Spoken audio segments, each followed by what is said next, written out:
This podcast is for entertainment purposes only. Viewer and listener discretion is advised. You are no longer alone now because we have you.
What's happening? Good fucking morning, everybody.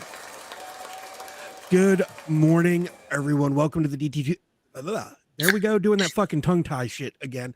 Welcome to the DD214 Network Podcast, hosted by John, Jay, and myself, Joe. Y'all better look the fuck out today. Our crayons are sharp, the box is full, our bottle of glue is topped off, and our helmets are on tight, baby. We about to rhythm with the tism. Let's get this fucking episode rolling. How the fuck has everybody been doing this week? Yeah. Busy, crazy week. Busy, crazy week. With you, always. What was that? Well, play that soundbite again. The Force will be with you, always. Sir Alex.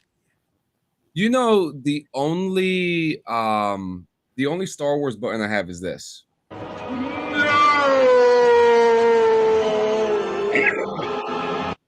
Boy, that franchise really fell the fuck off, didn't it? Talk about ruining my fucking childhood. Like, did you not hear the other one I played? Star Wars can eat a fat fucking dick. How about that? Star Wars can eat a fat fucking dick. The entire franchise, everybody in it, everybody involved in it, everybody that likes it still, fuck off. Like, you guys ruined my child. You guys ruined my childhood. You fucking nerds ruined my childhood. Okay, you ruined a good thing. Hold the fuck up. No, fuck Star Wars. No, hold the fuck up. Disney's where it got fucked up at, and it only got fucked up on the movie side of things. Because no, wait, you're telling me the prequels were just as good as the original series? Like, no, I don't think so, dude. I don't think Disney was the one that fucked it up. No, it was fucked up by fucking Disney because it was episode 7, 8, and 9 that fucked it up. The prequels suck too, dude. Episode 1 wasn't the best, but it was fucking something better than fucking nothing. Sure. And it was giving us backstory. You just, yeah, I hate anything that's good. Yes, I know. Like my black little heart. I know. Yeah. There are some fun things in Star Wars. I'm just giving you guys shit. Now calm down. Like, well, there's also not so fun things in Star Wars, like the Acolyte, and I as much as fucking Andor. Unfortunately, I wasn't. Andor. Like Andor was okay. Good. Andor was okay, but the amount of critical acclaim I see it getting and people just like fawning over it, I'm like, it wasn't that good. Well, Andor, there's a season 2 out now, right? Allegedly, you're like, what has 2 thumbs and you're not going to catch him dead fucking bothering to watch it? You know what I mean? Like, what do you want me to say, dude? Like, what do you want me to say? All right, now that I've gotten my hate boner out of the fucking way for the morning, how have you guys been? Like, it's been wild, man. It's been wild. I mean, do I kind of want to start with the wild week, or why not? Because I do have a couple things to show you guys. I do have a review. I do have some other wild shit to show as well too. Okay. Why don't you get the ball rolling, and we'll take over when we take over, and we can bounce back and forth on our shit today. Well, what do you want? Do you want the drama first, or do you want the video game review? Ooh, start with the video game. Okay. Got to play the play test for, where the fuck is it? Arc Raiders. Okay. It is what kind of game is that? So it is a PvP VE extraction shooter. And what that means is you go Player to player versus environment for your wondering mind there, Jay. Fuck. Okay. Yeah. Yeah. I saw you trying to figure out what PvP Oh yeah, my bad. was. You see my fucking ears, my ears bleeding. I was like, I just Jay got started going fucking cross-eyed. One eye was looking this way, the other one was going this way. like guys, I'm starting to taste copper. My left arm hurts. Like no, Jay, you're having a heart attack. Calm down. Like yeah. So what's going on? What's going on, Ajay? And so this is, I'm going to show some footage while I talk about it. Here we go. So this right here is Arc Raiders. This is the game that I've gotten into. Oh, okay. Volume's gone. Perfect. The point of the game is it's 2180 and everyone lives underground and they live underground. And the purpose is that they need resources. So they go up to the surface to collect resources and survive. okay. And look, even Dabinap over here, I still didn't get the email, man. Yo, for real. Like a lot of people haven't gotten it, but here's the footage right here. And this footage is coming from my PlayStation. So it's 4K and it's pushy. You can see how beautiful the environment is. So player versus environment. Great. Get your loot. It's a loot and shoot, extract, get the fuck out of there. But if you die while out there with all your gear, you lose all your shit. Okay. You know, so that's the challenge. Your whole point is to get the fuck out of there. Right. Now, visually, I think the most amazing thing about this game is the transition from cinematic to gameplay. Because I feel like I'm playing the cinematic. That's how good it looks, as you can see here. It does look pretty clean. I'll give it that. It looks pretty clean. Now, the interesting thing you see here, me fighting off a drone here, you have to shoot all 4 of the fans of the drone. Mm-hmm. You know, they're actually pretty smart. They're pretty. The robots are the environment part of the battles. So you're fighting robots? Mainly? You're fighting robots mainly, and the robots are defending the moat where all the precious loot is at.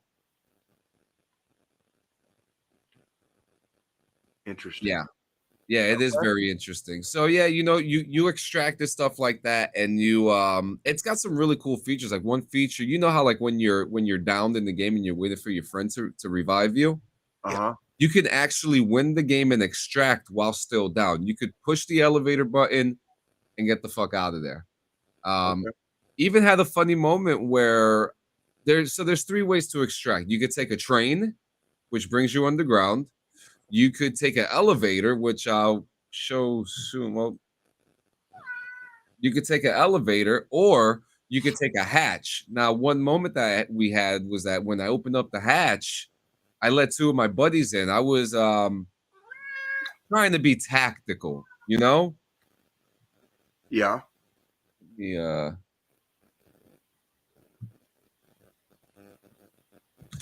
And you get into crazy moments where you're like, what the you know, and like this right here. Perfect. I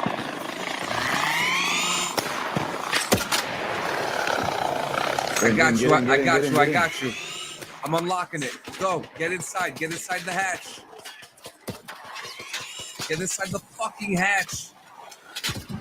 Trying. I'm in. On. Thought I was in. Now I am. Oh my god. Oh my god. No! Oh, yeah. Oh no, that just not did that just really happen? What happened? You didn't make it. So yeah, I didn't make it into the hatch. But the combat is insane. There were some moments where like noise is your worst enemy. You have different things that will make noise. If you try to break open a car, it makes noise. If you open up a locker, it makes noise. If you slide, it makes noise. Footsteps make noise. So noise is your worst enemy in this game. And if you make enough noise, you're either going to be found by humans or you're going to be found by the robots. And one of the craziest features in this game is that when you die or if you kill someone, a firework goes off, like a flare. So it tells everybody where everybody is. So now you have to be like, oh shit, these flares are going off. Who knows who's around? We need to get up and move on. Right. Dip the fuck out for a bit so that way. Yeah. That's crazy. Absolutely. It seems like an interesting game. That seems fun. It is one of, look, I put a video out. I think it's really cool that you do stuff like this, by the way. Like, I really do think that's neat. I know not every game is as fun or is as cool that you test, but I think it's really cool that you get to do this stuff. Yeah, I have to say, this game, this is a fun game. Developers are doing. Hey, and I know that Twitch is having some connection issues right now. If you guys want to come over, if you guys are on Twitch, come on over to our YouTube page, DD214 Network. And I haven't played a game where it equally looked as good and felt ready for release on a playtest. That's cool. That's good. That's a good goddamn sign. That's a good goddamn sign. I did the playtest for the new Monster Hunter game. Fuck. Because the game's been out now for about a month and a half. Yeah. It's just called Monster Hunter? It's Monster Hunter Worlds. Yeah, it is Worlds, yeah. Okay. But I did the playtest for that, and that when I did it was also, very similar, like you're saying, where it didn't seem like a playtest. It seemed like the actual fucking game, and it was ready for release. Right. But there are developers, no matter how much shit we give the video game industry and, the reasoning behind us changing from gaming to network and all that because of the shit the video game industry's puts gamers through here lately, there are still some software development companies and dev teams out there that are going for quality over fucking quantity. They're trying to, they're actually wanting to make sure their games are complete and done and ready for launch before releasing. Yep. As it fucking should be. Speaking of releases, since we're on video games, did you guys hear? Yeah. Did you guys hear? Well, of course we heard. I'll let you guys be negative about it real quick, and then I'll put my positive thoughts. I don't really have a lot of negative things to say other than like not surprised whatsoever. Absolutely fucking not surprised. I also wouldn't be surprised if they dropped it next Tuesday just to be fucking assholes. So like let me state that exclusively too. Like whether it takes another year, whether it takes another year, whether they fucking delay it early, they're gonna do whatever the fuck they want, and they very clearly are. Yep. This is where I'm gonna play devil's advocate because they delayed it another year. This is the second time they've done this now. Because they delayed it a year last year because it was supposed to come out fucking in 24 when they initially said it was going to come out. They delayed it to this year. Now they're delaying it to next year. This is now the second time they've already fucking done it, if I'm correct. But from a devil's advocate standpoint, what if they know they don't have a product that's good for launch yet? Yeah. What if they're doing it because they want to make sure it's 100% and it's not a steaming pile of fucking shit like when GTA Online fucking first launched with GTA 5. Things like that. It wasn't all the way ready when they did that. And that's what I'm saying. Like, what if that's why they're delaying it this time because they had so much slack and pushback from the communities for GTA 5 with like the GTA Online launch and shit like that. What if they're making sure and they're wanting to put it through extra paces and extra steps? I mean, again, this is just devil's advocate. They could fucking prove me wrong and fucking release a steaming pile of fucking shit next year for all we know. But what if the reason they're delaying it again is because they're wanting to make sure it's good for a launch? We certainly hope so. We certainly hope for the best here, on the show. I'm a big fan of Rockstar games, like always have been. They typically put out the best shit, at least as far as I'm concerned. Like I'm a big single player campaign guy and when it comes to games. So it's like pretty much everything Rockstar's put out has been solid gold to me. Yeah. Never really had a problem with the storylines. Never had a problem with the fucking the games.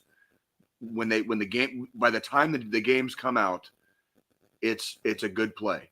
Red Dead Redemption 2 is probably forever going to be my gold standard as far as like a masterpiece of a game. You know what I mean? Yeah. That like when Red Dead 2 came out, that's as good as it's about as good as any game I've ever played in my life. You know, on several levels. So if GTA 6 comes out and can match or exceed that, I really won't be able to. There's not really a lot of shit I can talk.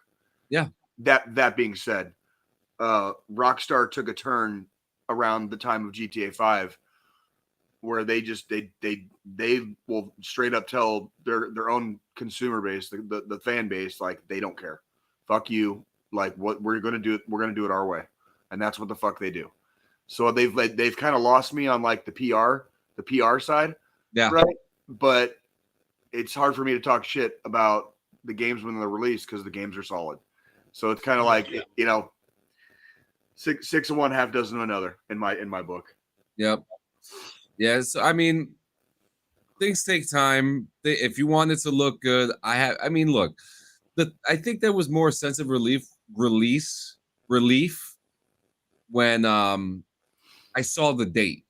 It was like, okay, we have a date now. An official date, yeah. Yeah. It wasn't just like spring, you know, or summer, you know, whatever. It was like, and yeah, it's possible it could delay. Look what happened with Red Dead Redemption. Red Dead Redemption was slated for fall of 2017, then got delayed to spring 2018, and then came out October 2018. So it's highly possible that the game will get delayed again. Ain't gonna be surprised about that, you know. Honestly, I think that the timeline is funny though. Like if you go all the way back to GTA 1 and collect every single game that was released up to GTA 5, including GTA 5, more time has passed now since GTA 5 has been released than all the games combined that were released prior to GTA 6. So there is something a little bit to be said about that too. Like it's, and we had a short conversation before the show. I know, you know, development takes time. You have to plan shit out. They obviously are planning this for like next gen consoles. You know what I mean? Like, so it's kind of like, and how long is it going to take to get to PC? Like, no one knows. Yeah, it's going to take years. That's why I got a PlayStation. So yeah, but we'll see. Yeah, but next to my docket, someone called me out, and instead of showing his face, I'm tired of showing his face. I'm gonna play you the clip, and I want you to tell me what you think. Okay? Okay. And then I'll show you how I responded. The line's about to start, so you know there's about to be the GTA earnings call coming up. So you know people like Cyberboy and other power people in the GTA news like Jetro and probably some other guns like Sanchez, all of them. They getting ready to lie. It is what it is. It is what it is. You know it's gonna be some crazy like thing like here's what they revealed in the earnings call. Details on the release date coming up. Knowing damn well there ain't no information on there. But they want to pull you in. It's sad, yeah. That's why when he was mad that I compare them to certain things, I'm like, well, look, you're lying to pull someone in off their addiction of a video game. What makes you any different than someone doing that on the street? Explain that to me. Explain that. But it's coming, so I just want to be upfront. I think today is where we are in May, so you know, and they have a voice for a certain genre, but then abuse it and don't use it properly. So here we are. The GTA 6 earnings call is going to start all the big boy lies. My only question to Cyber and Sanchez and all of them is, who's going to have the worst clickbait title? Because I know it's going to be a doozy. I just hope there's some integrity left once the game comes out. Okay. Who the fuck is that guy? His name is Creation Dev, and I did something special. Okay, and I am about to show you what I did. And instead of, instead of doing like, and I'm gonna cut to it, go check out the video. But I'm gonna show you what I did. I would love some feedback from you guys because you guys love comedy, right? Always. Instead of me doing like a whole documentary about him, telling him about all his wrongs and stuff like that, I roasted him. Okay. So I present to you the Clean Sanchez Media Roast of Creation Dev. And this came from an episode called Here's Your Clickbait. Let her rip.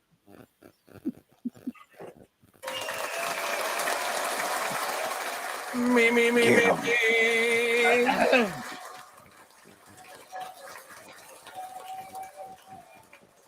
That was Bill Tony type shit up in here. Again, I didn't want to do this. All right. Right. You ever wonder what happened to Clarence from 8 Mile? Turns out he moved to He didn't YouTube, want to do this. changed his name to Creation Dev, and started beefing with people who actually have talent. The glow down is real.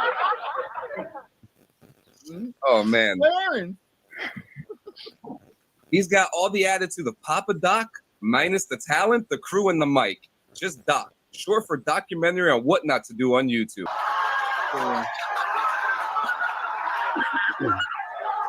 Everybody wants to talk about his hairline, right?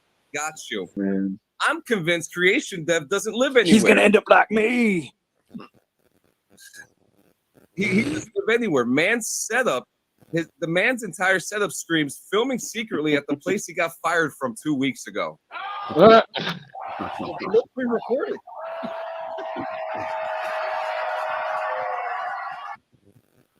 Claims to cover life sim and open world games, which is wild because his actual life seems pretty close and heavily scripted. Boom, roasted.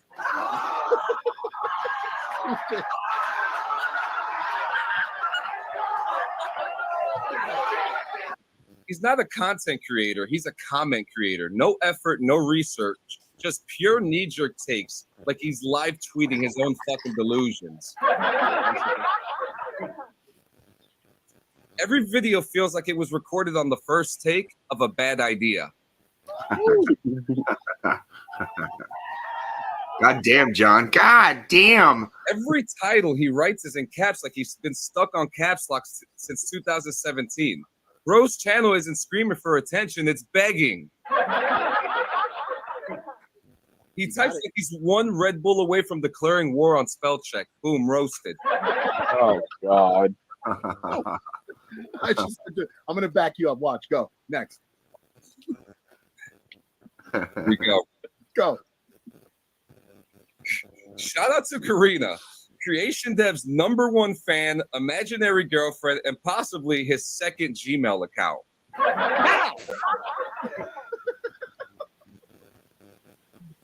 Karina comments on all his videos like she's his biggest fan. Blink twice if you're a ChatGPT script gone rogue. Pow, pow.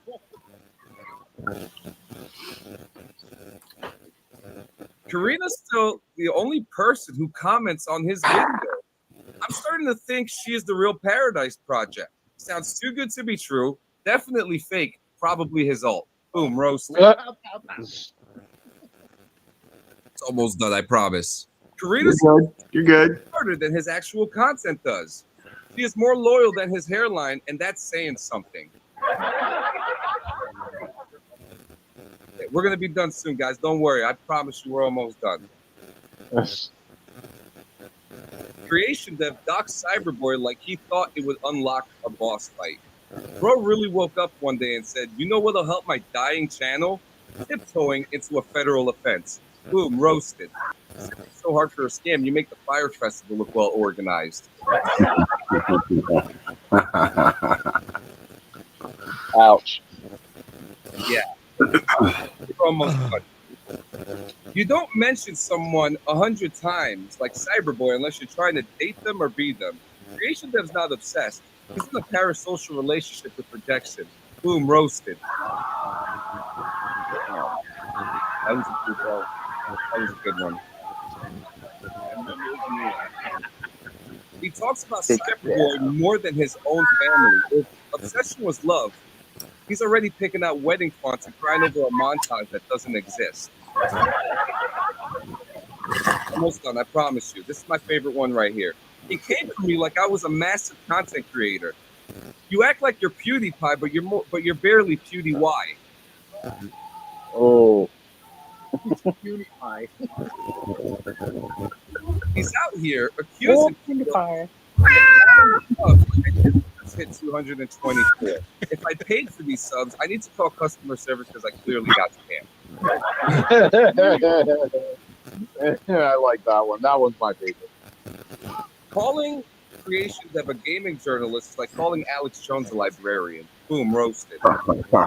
Damn. This is an intervention creation, Dev. And we're here because we care. We care that you stop tagging real creators in your fucking delusions. Boom, roasted.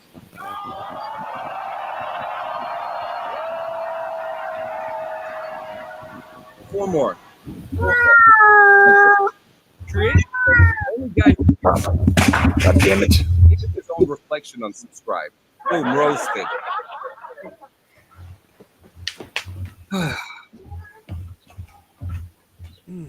Creation Dev talks like a main character, films like a side quest, and acts like the game's about him. You're not even the DLC. You're the bug patch no one installed. Boom, roasted. Creation Dev is the only guy who could try to ruin other creators' names and still somehow make his own less respected in the process. Boom, roasted. Damn. And last but not least, this roast isn't even mean. It's charity work. Because after this, at least someone finally put effort into one of his videos. Boom, roasted. So I want to point this out because I looked this fucker up. Hairline jokes on fucking point. Because the dude's got more fucking forehead than he's got hairline. He's got a 5 head. He's got a 5 head. Oh no, it's like a fucking 12.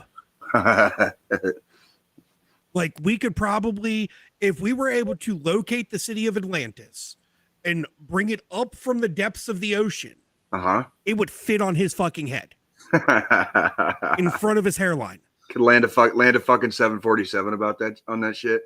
Yeah. Second off, in his fucking profile picture on YouTube, he is wearing a fucking mask, like, you know, COVID mask. Why? In his profile picture? Yes. Yeah. Huh. I don't know. Maybe he I don't know. Yeah, sure. Like fucking like, I think this is a good. Want to see what this hairline looks like, Jay? Not really, but go ahead. Yeah, show the hairline. Fuck it. Let me see this goose. Like way too young. You know, that I used to fucking bully when I was in the army.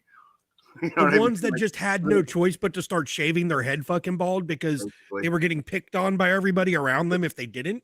Poor bastards, yeah. Like, and of course we're not here at DD214 Network. We're not making fun of male pattern baldness, okay? But I actually, for a second there, I didn't know that was fucking Fred. I thought that was fucking that was somebody Fred. using a soundboard like fucking Fred. the Kill Tony meows. Fred, you know what I'm talking about, John. Yeah. Fred's having a fucking day. He decided to wake me the fuck up entirely too early last night, like middle of the night, which functionally happens every night, but way too early. Yeah, and but he's having a day. Like he's having a day. Fred's on his fucking rag. How about that? Okay, Fred's on his fucking rag. Like I just want Fred. I want to say thank you guys. I want to thank everybody for the support. It's been a great run. That was my comedy run. I'm now retired unless someone decides to say my name. But a couple points real quick. I'm not a GTA creator. My first GTA video came out like 2 or 3 days ago. That was about the delay. 2, like I said in the one joke, if I paid for subscribers, then I need to call customer service because I got scammed. Yeah. You know, like it doesn't. If there's one thing we've never, none of us have really ever worried about, here is like in Clean Sanchez media in general. Yeah. If you want to watch, if you want to subscribe, if you want to like, fucking do it on your own time. Like we appreciate it. We love you for it, but we don't need you and you don't need us. So we figure out what you want to do for yourself. Like we ain't paying for shit. Most of our shit ain't monetized because we don't give a fuck. We don't give a fuck. If John wants to fucking sell out, he can sell out, and I'll just take a little bit off the cheese. That's it. Like, you know what I'm saying?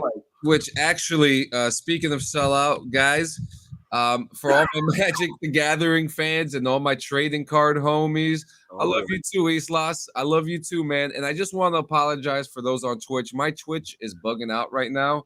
The connection keeps on shutting down, and I just can't shut down the podcast. So you're just gonna have to deal with a couple of notifications until the show is over.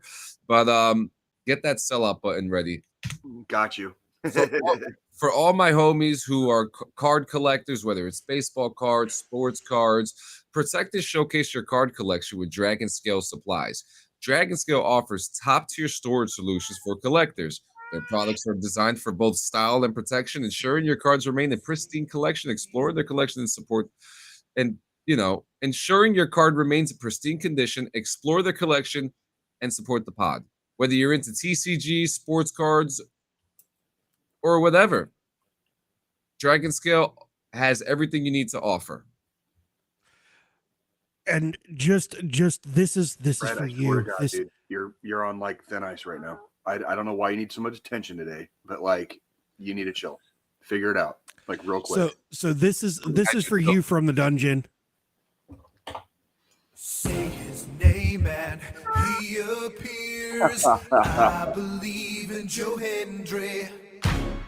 I believe in Joe Hendry. And then Jay just comes out of nowhere and fucking RKO's John. yeah, like boom, dude. Best fucking WrestleMania match the entire fucking weekend. That one was fun. That was a fun fucking. You know what? I barely knew who that guy was, but like great fucking entrance, number one, and then number two, like he really has presence. That dude needs to be in WWE. He really does. He's got presence. So he was actually. Kinda. There's kind of some backstory there, which we'll get into in a little bit. Okay. But yeah, well, fuck it. Because D brought it up. Brought Joe Hendry up, and then I played a song. So back when Rusev was really big in WWE, there was a segment where Rusev's lawyer was cutting a promo to the audience during a live show. I think it was Raw. And at the time, this was before Joe Hendry was Joe Hendry.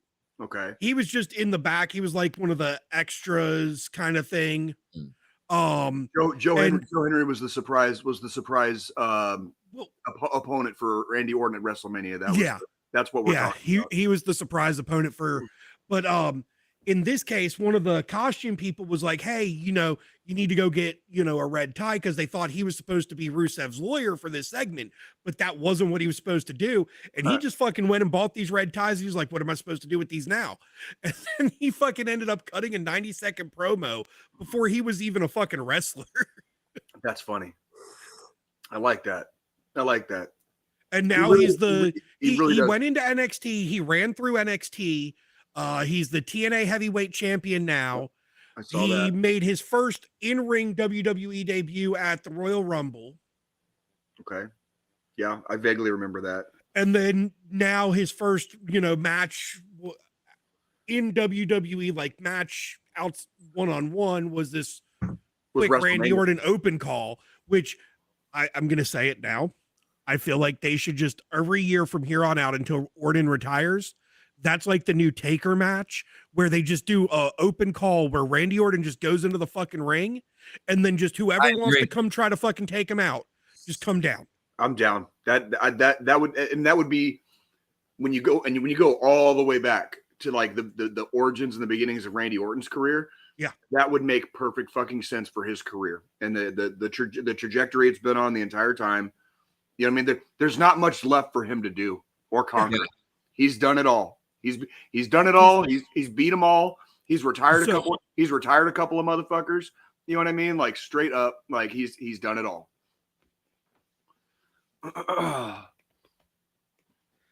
Most of them were freaking jobbers and like mid carders. Like they're not. I was surprised about the big dude. Braun Strowman is the one that surprised me. But he gets injured. He gets injured a lot, though. I think I read a blurb. I'm not as well versed in the WWE universe as these two are, but I did read a blurb that his was mainly due to like repeated and specific injuries. Yeah, like he just can't take it no more.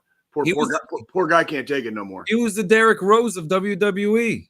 Yeah, dude, it's people do not. I mean, they really don't understand it, or they underestimate how taxing on your fucking body.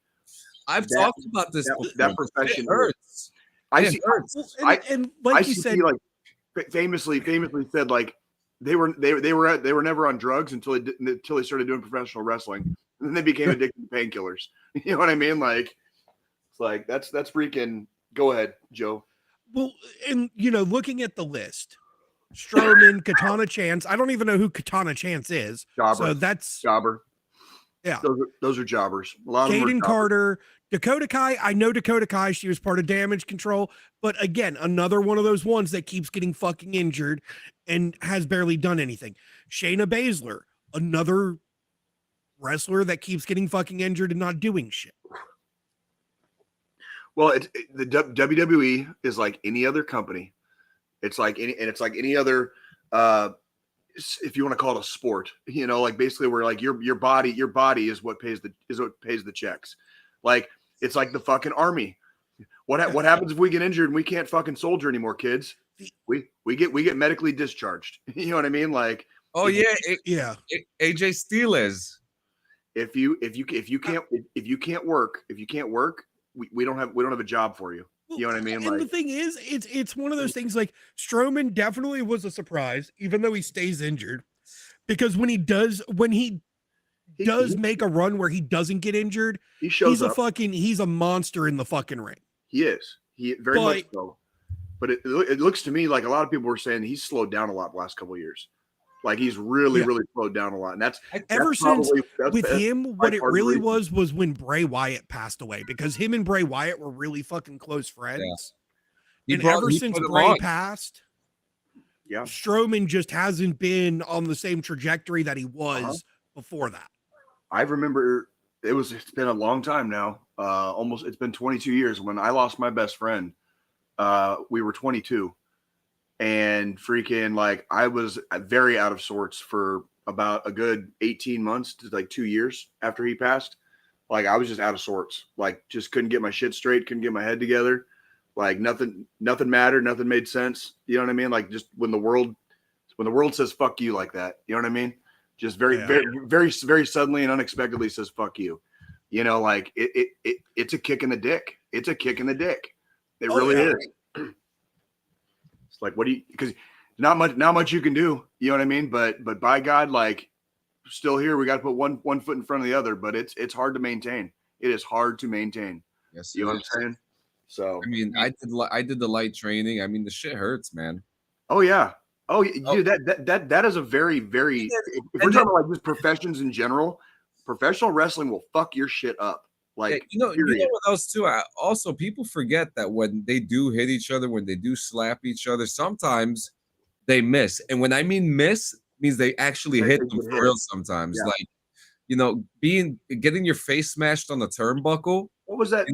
What's that real pretty blonde lady's name? And she had the hematoma on her fucking forehead after I don't think it was WrestleMania. It was like the week before. It was. Are you talking about the one? Because I remember the one. Tiffany Stratton. Tiffany Stratton. Yeah, and she got her tooth chipped too. In the same, was that WrestleMania? Yeah. Okay, that was night one. Okay, yeah, she had a fucking hematoma on her fucking forehead, and she got a chipped tooth. That's not exactly fake. You know what I mean? Like that shit happens. That shit. You take chair shots. There's a way to take a chair shot, but some chair shots, like you're just taking a fucking metal chair to the face. You know what I mean? That's Joe Hendry right there when he did the Rusev's lawyer bit. Interesting. I loved his entrance. Like it was like, even as a complete casual, it was fun to watch. It was fun. Yeah. It was a fun match. Great fucking entrance. And dude, and what a lucky bastard. Like, your first real match in WWE is WrestleMania against Randy Orton. Well, that's a hell of a fucking debut. Yeah, Ray Phoenix had a better debut, I would think. You know what I mean? Like, which one was he? Luchador. He was the luchador that faced off against El Grande Americano against the fucking Starbucks drink. God damn it. What was it? Totally fucking Chad Gable. Dude, it's Chad Gable. Dude, John's taking chairs. I'm pretty sure John's taking chairs. No, I've never taken a chair, but I would be more than I'd be willing to get thrown through a table, take a chair. I'd do it. You know, I would do a fucking skit, you know, come in like, you know, it's like, forget Bert Kreischer. Bring me in. There you go. Bring me in. You know, I'll power bomb you onto some fucking thumbtacks. How about that? I won't die peacefully unless Gunther slaps the shit out of me. All right. Like, I gotta feel it. I was rewatching. Was it last week or the week before when you showed that slap that he did and it just like knocked the other dude like halfway across the ring on his ass? Like, hey, I got another one for you, and a good reaction. And it involves CM Punk and Gunther. This shit is one of the funniest clips I've seen in a long time. Because I like watching. What is wrong? And I'll do it. I'll do it on the show. I'll do it on the show. Look at this shit.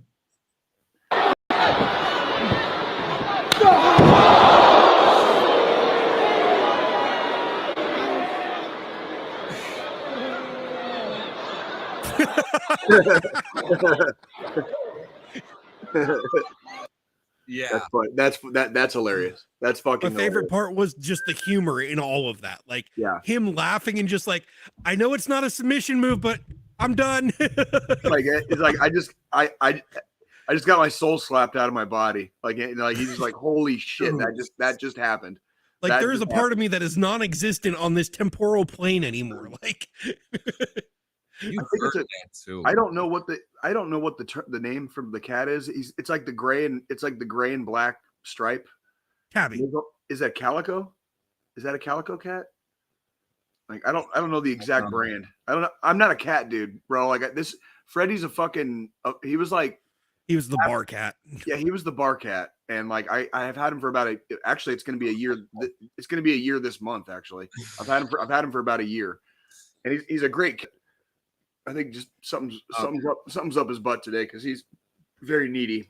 Yeah, so I probably need to go fucking change his litter box and fucking his diaper apparently. Something, dude. Fucking. Islas, to answer your question, I won't do a slap league, but I did find something that I kind of have an obsession with that I do want to do. Boxcar racing. That kind of looks fun, actually. Me and my wife have been the last couple nights. We had it's a 2-hour video that Red Bull put out of the funniest boxcar races, and it's not the races, it's the crashes that are fucking hilarious.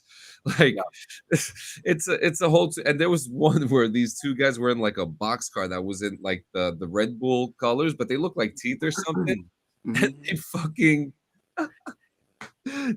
flew. I gotta send you guys the video. It was great. Is it just me, or like I've been enjoying the resurgence of what I would call like more like niche kind of like, you know, sporting or entertainment venues for like adults, you know, like boxcar racing, pickleball, you know, frisbee fucking golf, you know, like just some of the fucking like the stuff you don't see every day, but like there's been like a resurgence, so like more and more people are getting into it. Does that make sense? Yes. And it's kind of cool seeing people come together to do kind of like wholesome shit.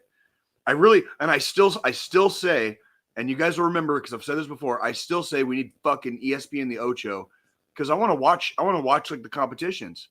I want to watch fucking what's that shit with the fucking I was about to say, I am such a fucking redneck that I watch professional fucking cornhole. Cornhole. Thank you. Yeah, like I enjoy watching competition. It doesn't have to be a ball sport. It I could just be like silly. watching competition. Yeah, dodgeball, fucking Yes. like all that shit. Yes, all from that the shit. dungeon. Only dodgeball if it's Globo Gym versus Average Joe's. Okay. Dude, it's fun. Agreed.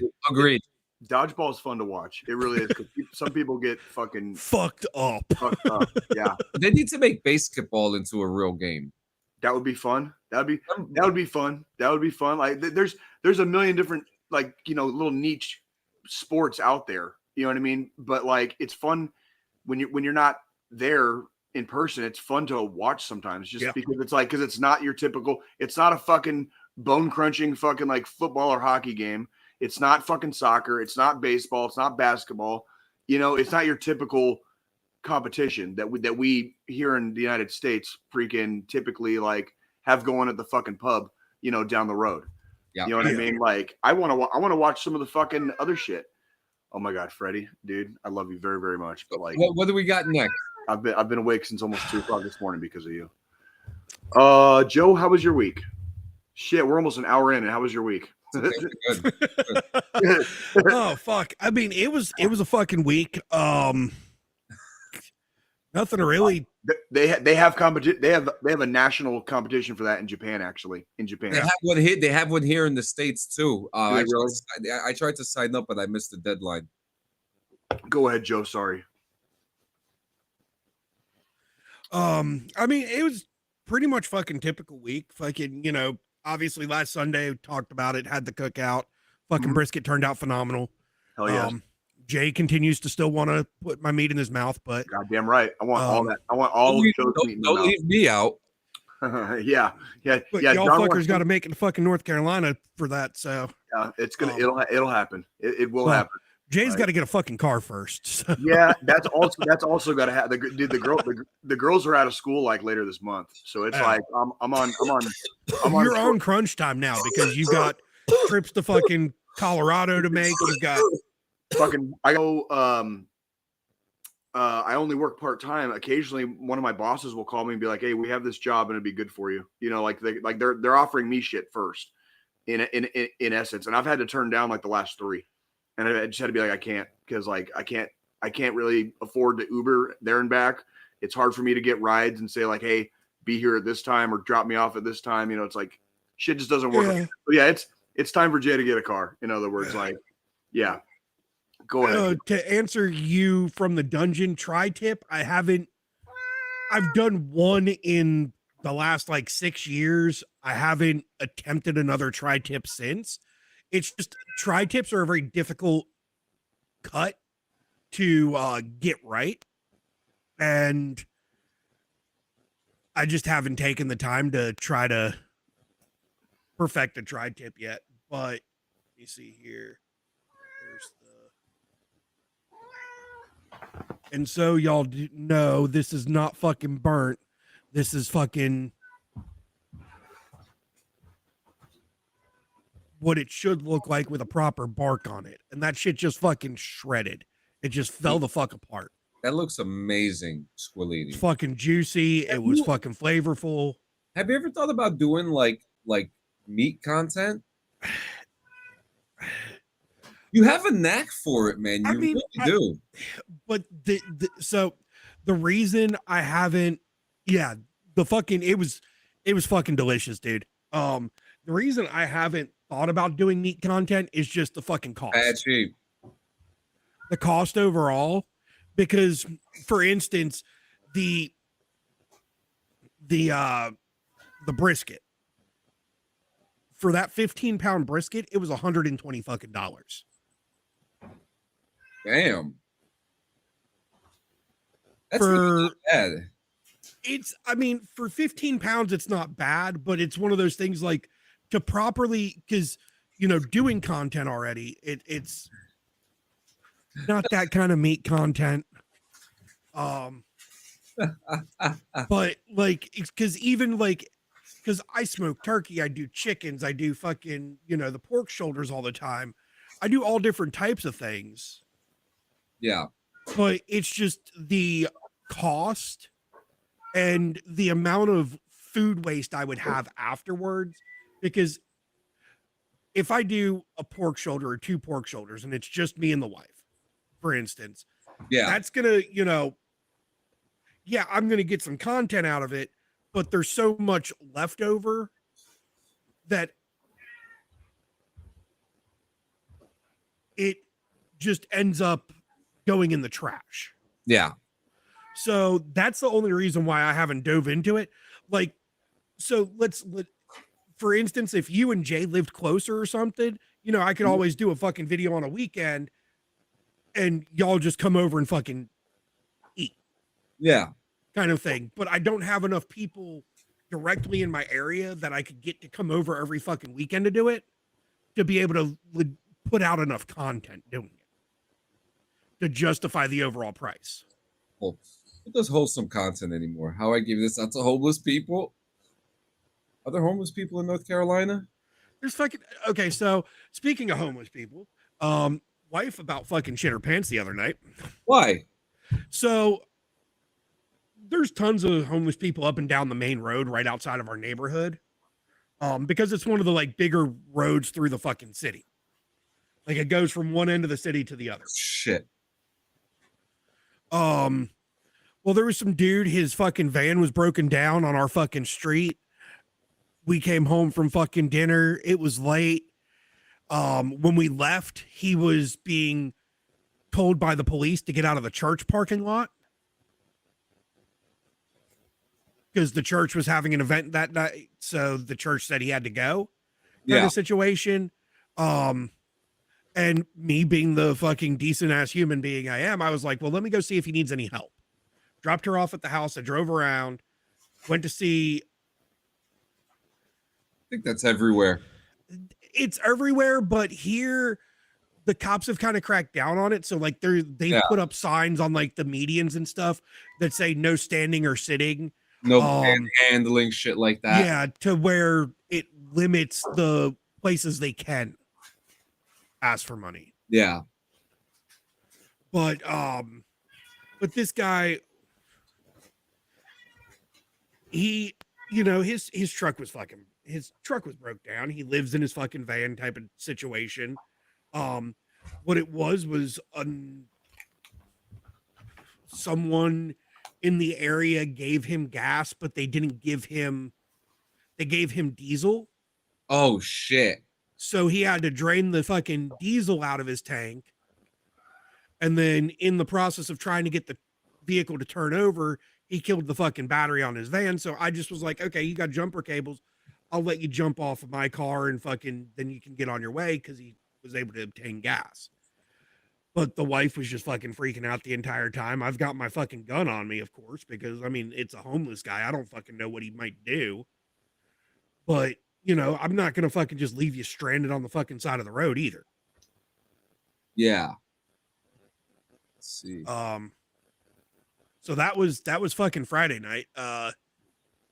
Also known as loitering from the dungeon. That's loitering. Yeah. Do they wash your windows and then say you need to pay? So it's funny because sometimes you see that every now and then over here. You'll see someone with the fucking wash bucket and they'll start cleaning your windshield. Yeah, they don't do that shit around here. Yeah, man, that's a big thing over here in Jersey. Well, that's a big thing in a lot of your bigger fucking cities. I don't see it. There's plenty of homeless here in Kansas City, but I don't see a lot of the. It's more more panhandling than anything. You know what I mean? Like they're not trying to like wash your windows. They're just sitting on the side of the road with a sign, basically.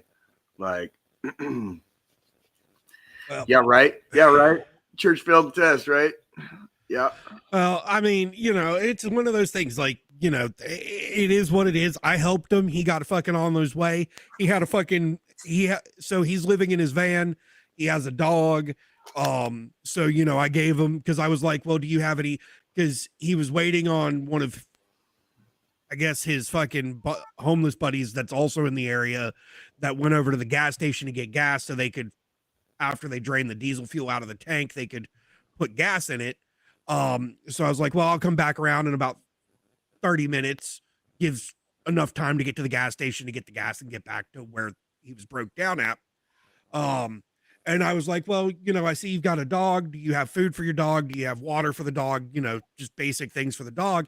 And I just gave him fucking the rest of the fucking cat's kibble that wasn't in their food bowls. Cause no, we're not fucking doing that from the dungeon. Oh, no. No, not getting any more. No more fucking. So, I mean, well, the thing is Laws, I was homeless at one point myself. So I have a little bit more empathy, but at the same time, I can also tell when someone's bullshitting. So like when I first dropped the wife off and I looped around to see if he needed any help, and I sat in the car and I was talking to him out the window, I was kind of gauging, is this guy just bullshitting me or does he seriously need fucking, you know, some help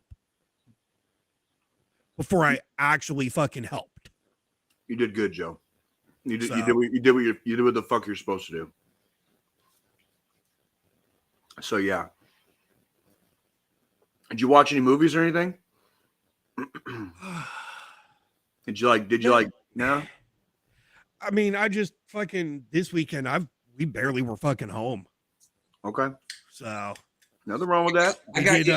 I got caught up with the Arc Raiders thing. I'm not even gonna sit here and lie to you.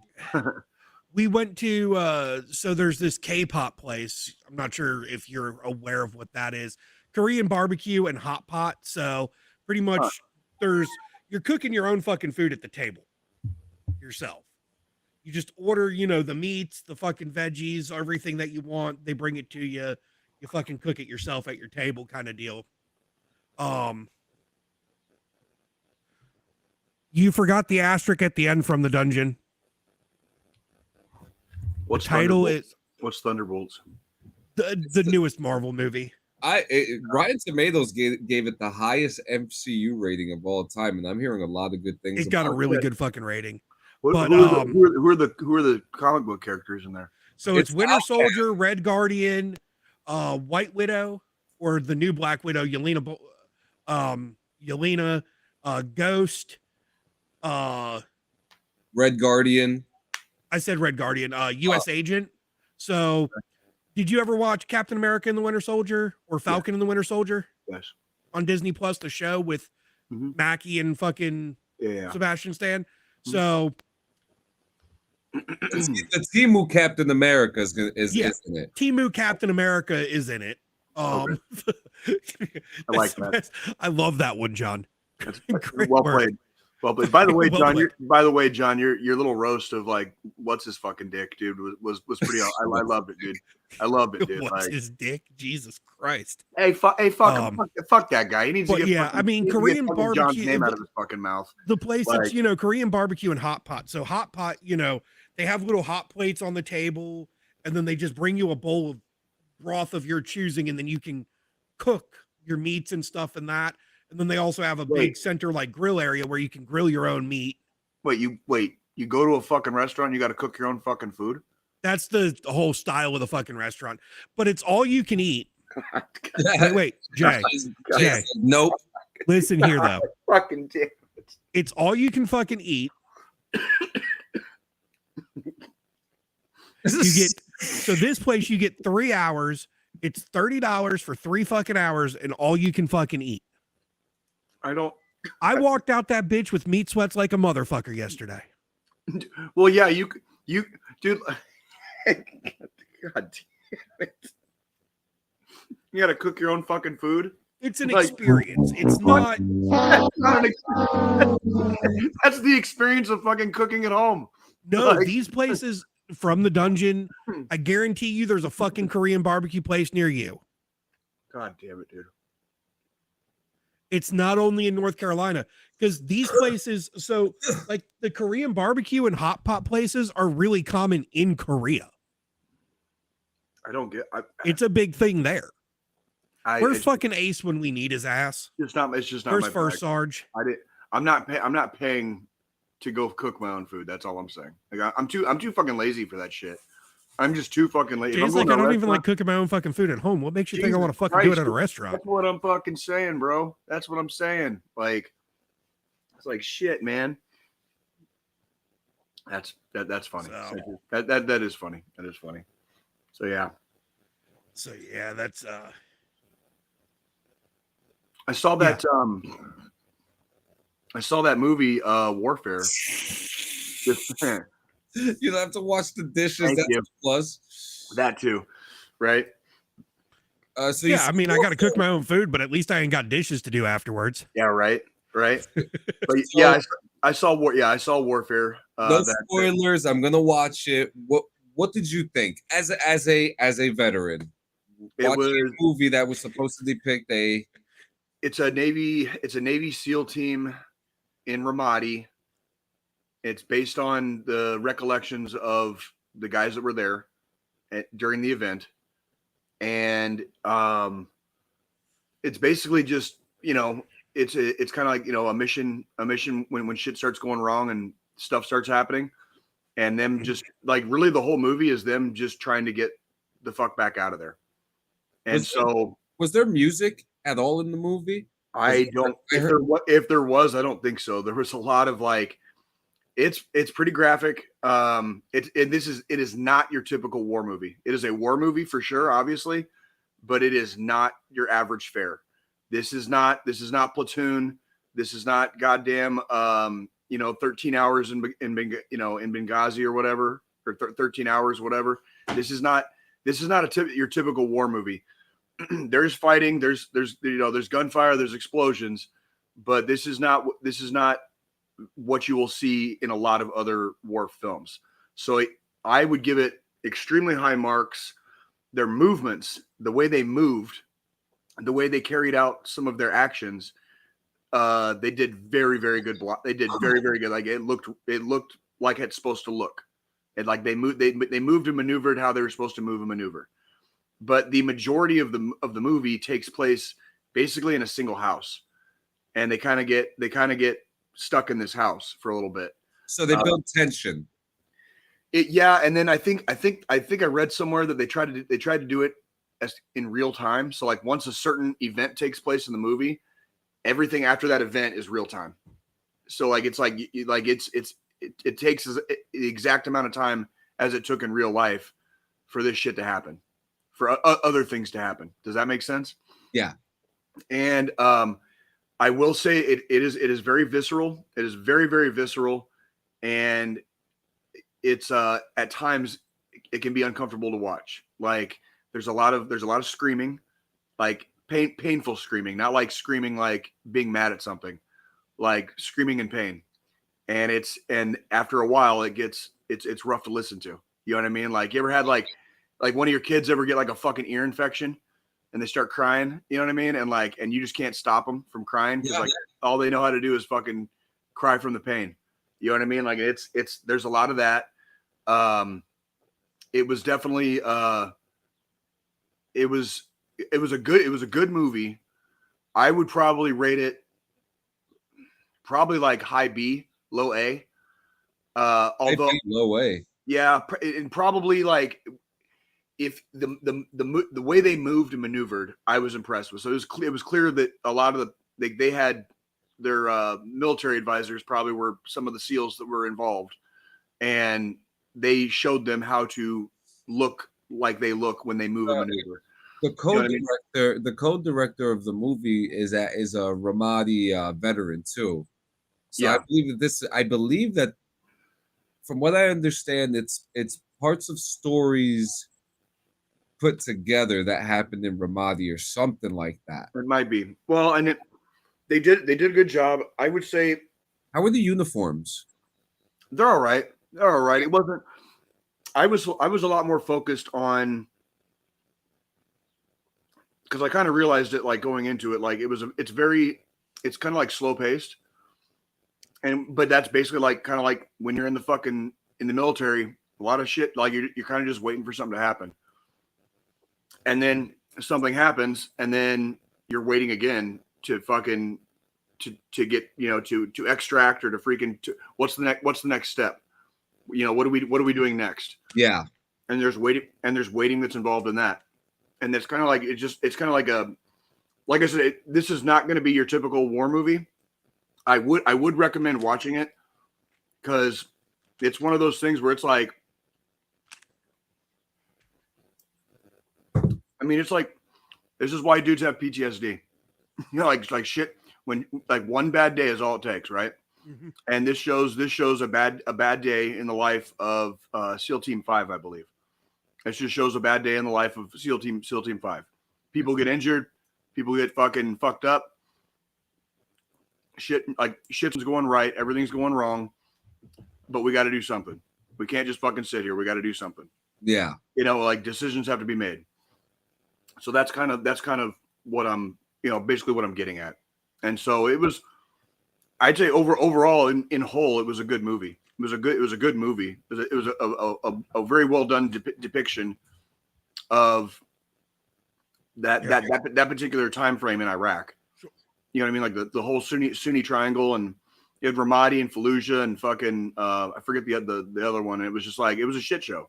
It was a fucking shit show. Every time you went out the gate, that could be the day. That could be the fucking day. Good luck. Good fucking luck. You know what I mean? So, anywho. Absolutely. So let's catch up on a couple things here. Did you guys talk about? Yeah, I'm not. I can watch it later. I see from the dungeon had a question about Xbox raising the price or Microsoft raising the prices on consoles and video games. Here's why they're doing it, and this is just me.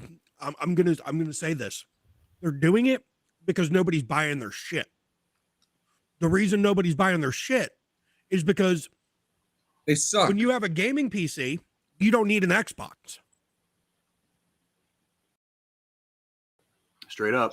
You need a PlayStation, but you don't need an Xbox. Or and you only alternately, like, how are you going to convince me to get a next gen console, like the current gen console, basically? But I have an Xbox One. How are you going to convince me to get a next gen console when like you've barely got a library for it? Well, like nothing is convincing me to buy anything next gen right now because there isn't enough out, and we're already like several years into the fucking cycle. Here's the other thing with the Xbox side of things.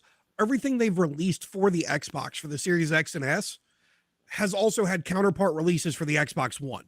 They haven't stopped releasing new shit for the One. So the entire fucking game library for the new consoles for the S and X are all also going on to the fucking One. It is what it is, and I'm not surprised, but I will say raising the price of your consoles is not a move to make if you want new customers. Consoles do not appreciate in value until they're like 20 years old. Okay. Mm-hmm. Like I might be able to get rid of my original Xbox right now just because there might be a nostalgic collector out there. You know what I'm saying? But I've got a retro video game store up the road. I can go buy an original Xbox. No, fucking I've got old consoles right here. So I got old consoles as my setup right here, and most of them are Xboxes. Why? Because I play gaming on PC mostly. Consoles do not appreciate in value. They're not houses. Xbox does not appreciate anything. That's why they're this though. My Switch, my limited edition Zelda Switch. I just checked on eBay the other day. You want to know how much the last one sold for? How much? $800 fucking dollars. How much did you get yours for? $350. Okay.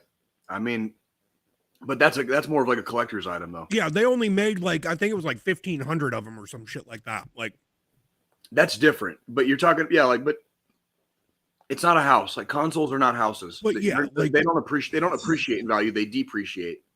Yeah. Like, there's a million billion of them out there. There's nothing special about anyone in particular if they're mass produced. And if you don't have a fucking library, like I don't need to pay $80 for a game I'm not even going to play in the first place. So it just ain't going to happen. So like good luck to Microsoft with their fucking gaming community. Good luck. And the thing is, with Microsoft at the same time, it's like all of their fucking exclusives, like anything that's Xbox and PC exclusive, they auto put on fucking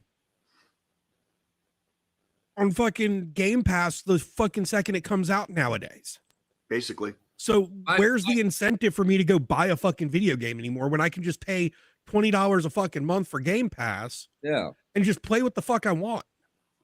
If you have a PC, a PlayStation, and a Switch, You got the full setup. Basically, yeah. I mean, I have an Xbox One, a PS4, and that's all I need. Like, Yeah. I'm fat. I'm fat and happy in my house. Like, I really am. I can Like, get from the dungeon. Come to North Carolina. I've got a fucking retro game store that'll sell you one for fucking $70. Yeah. That's all they're fucking worth. Don't go on fucking eBay. I mean, that's how much the damn company is worth. God damn. Pretty much. You know, it's just. I mean, I don't know with the whole. They've just gotten so whack.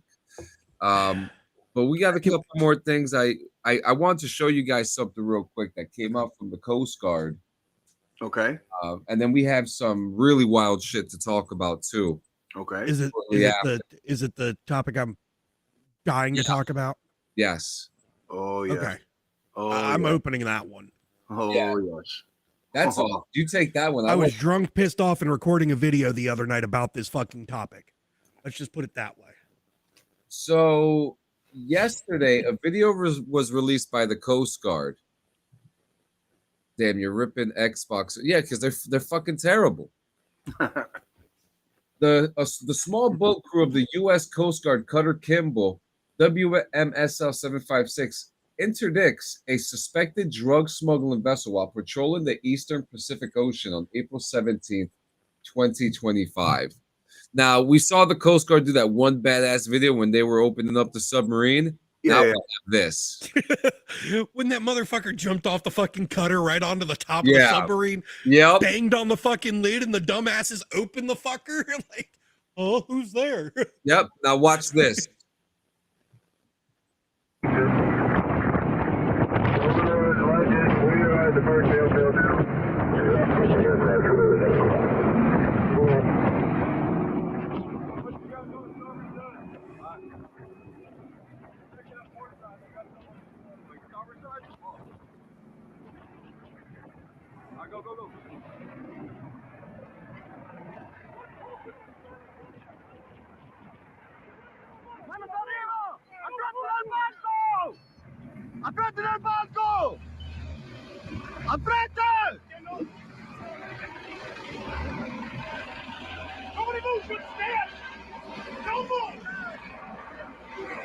So I'm really loving this video, man. I'm just gonna be straight honest with you. I was just gonna say, like, so my dick's fucking hard. Like, fucking who else has a chubby? Like, this shit is so fucking. It's so cool, and like, you know, a lot of people. I want to do that, right? It's dude, like I back, knees, and all. I don't give a fuck. I just want to go fucking high-speed chase on a boat and then just fucking detain some drug smugglers. Fuck this shit. Dude, I've said it before. I'll say it again. If you're joining the U.S. military, if you want to do your MOS every single day for your entire career, join the Coast Guard. Mm-hmm. They do their actual jobs every fucking day. So like, yeah, they're unlike Jay as a grunt, unlike me as an MP, a combat MP, not an MP, because there's differences there. But me as a combat MP, I trained every day. Jay trained every day. We didn't get to fucking do cool shit like this every fucking day. No. So MOS is your military occupational specialty. That's the job you had while you were in. Yeah. I was a 92 golf. Clean, however, did his job every fucking day because he was a cook. Well, but not necessarily. We had safety stand down days. We had days where we had to spend all day in a fucking Thursdays. We had to do PowerPoints and stuff like that. We had days where we had to do like stuff that was not MOS related, not job related. This shit, like, the Coast Guard does their job fucking 7 days a week, 365 days a year.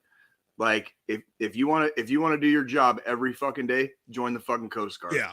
Those boys and girls do not fucking play. They do not fucking play. And dude, and good luck fucking smuggling shit on our fucking Pacific coast, dude. Holy shit, those poor bastards. It's such good footage because you see the helicopter circling the boat and you're just like, oh, they've been watching them a while. Like, dude, you're F-U-C-K fuck, dude. If they find you, you're fucked. You might as well shut the engines off and just fucking call it a fucking life. They look like they were still driving when they were approaching them too. They probably didn't necessarily even know they were coming. Like those boats that they're on are pretty fucking fast. For the longest time, I didn't. But yes, they are here lately, and they are a branch of the United States. Once I got Force. in, I learned real quick the Coast Guard actually is effective as a branch of the military. For the longest time, I didn't look at them that way, but now I will 100% agree. They're a branch of the fucking United States military. Yep. Their checks have DOD stamped on them, just like fucking the Army, Navy, Air Force, Marine, Space Force. You get a DD214 when you exit service. I consider the Space Force less fucking military than fucking the Coast Guard. For now. For now. Until we get space shuttle door gunners like me. You know what I mean? Like, that's the job I want. I did my part. It's my part. Before I actually joined, and this was actually when my wife and I were still living as vagabonds in New York City. I actually went to the Coast Guard office in downtown New York City, which is right on the river, right across from Staten Island. New Jersey's right across, and they have the Department of Homeland Security on the Coast Guard base by the Staten Island Ferry. And I went in there, and I remember I did the application. The guy looked at me up and down, and I had several tattoos already. He was just like, "No." he was like, "No, just bye." Yeah. Like instantly. And then a couple years later, you were in the Army. I mean, and the thing is, like, the tattoo standards over the years have changed. Like, that's absolutely, yeah. I mean, I got grandfathered in when I joined the Army with a hand tattoo and a tattoo on the back of my neck. Yeah, but the thing is, you know what they did recently? They changed the fucking policy. That hand tattoo and the tattoo on the back of your neck are perfectly okay now, according to policy. Right. Yeah. I mean, you don't need to get grandfathered in for that shit anymore. Basically, I mean, the shit changes all the time. But that's because they've learned that fucking having tattoos is not going to make you any less effective of a fucking soldier than fucking not having tattoos. No, it doesn't. It's not 1980 something. It's not taboo.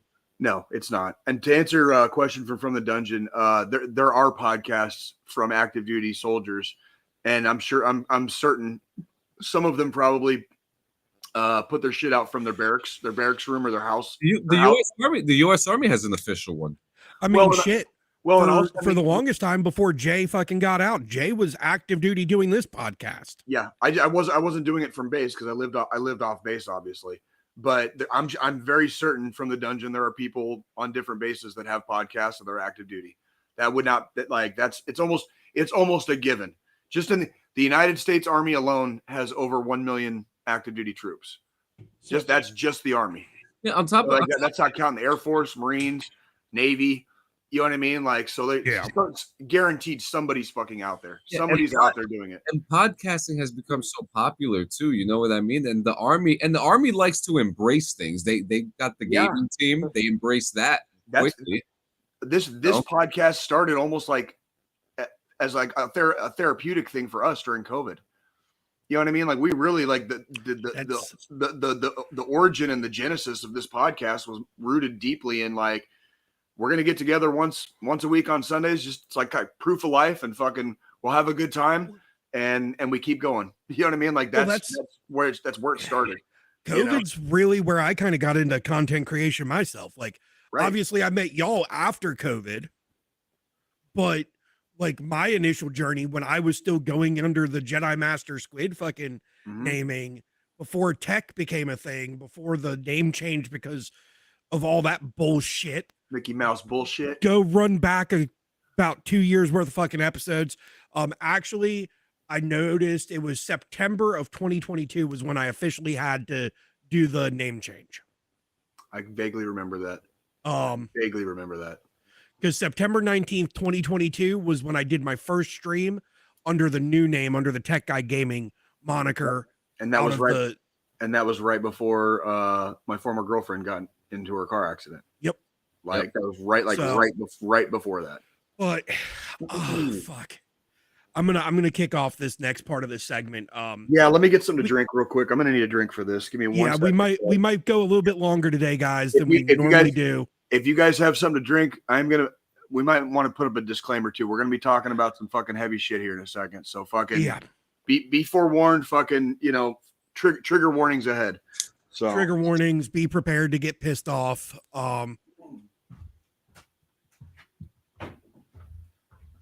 Because it's shit's gonna get fucking deep. I sent a video to both John and Jay earlier this week and asked them to watch it, and we're gonna dive into it. I'm gonna share some of the video on our episode.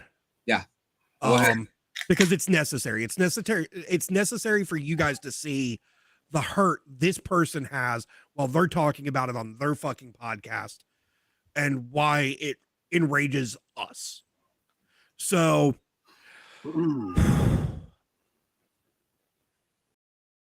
this is where I was talking about not even maybe 15 minutes ago, drunk, pissed off Friday night, recording a fucking video, or Thursday night. I don't remember what fucking night it was.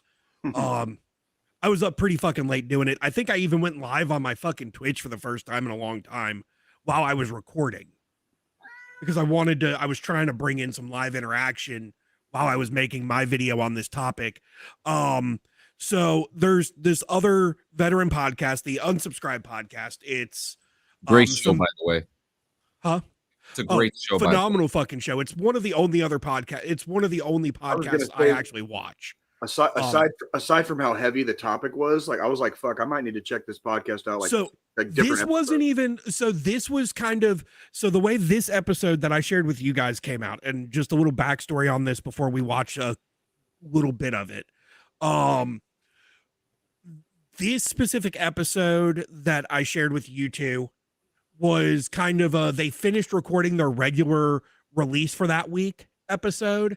And then this topic, the member of the team, or their guest in this case, because he's not actually part of the Unsubscribed team, he's just a regularly appearing guest on the podcast. He had some heavy topic he needed to get off his chest and talk about. So this isn't a typical episode. Typical episodes, it's them just sitting around drinking, shooting the shit, laughing, fucking having a good time. Kind of like us. Kind of, yeah, just like us, but they're all in the same fucking room. But Right. They also are all bigger fucking content creators, have a shit ton of money. The room they record their podcast in is the fucking living room of a house they bought specifically to do this podcast in. They bought a house to do a podcast. Yes. It's more common than you actually think. And then when they have guests come in and stuff, there's a second floor with rooms for the guests to stay in. Interesting. Yeah, I get it. If you've got enough subscribers, if you're making enough money, I guess I could see it. Well, they've got 713,000 subscribers just on their on the podcast channel, but then each one of them does content on their own full time. That's all they do for the most part, except one of them being the one in this topic here. So I'm going to go ahead and share out my screen with audio. I'm excited. I'm excited to talk about this because this is something we don't really break the fourth wall with this one too much. So to be able to, especially three of us being parents, you know what I mean? Like it's definitely super important. Yeah. So go ahead. And let me know. It pissed himself. And when his parents came, sorry, I'm getting fucked up. When his parents came to pick him up. Take your time, brother. Yeah, sorry.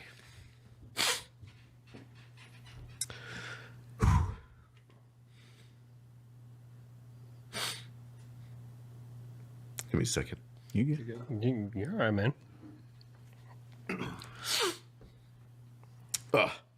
When his parents came to pick him up, the school did not disclose to the parent that the kid was a part of an attempted abduction. So when parents asked him, why did my kid piss his pants at school, the teachers and the people in charge did not tell them that there was an attempted abduction. The school then deleted the video of the attempted abduction. The fuck? In the district attorney's office, excuse me. And the district attorney's office only got it because somebody within the school had the wherewithal to record it and then give it to them.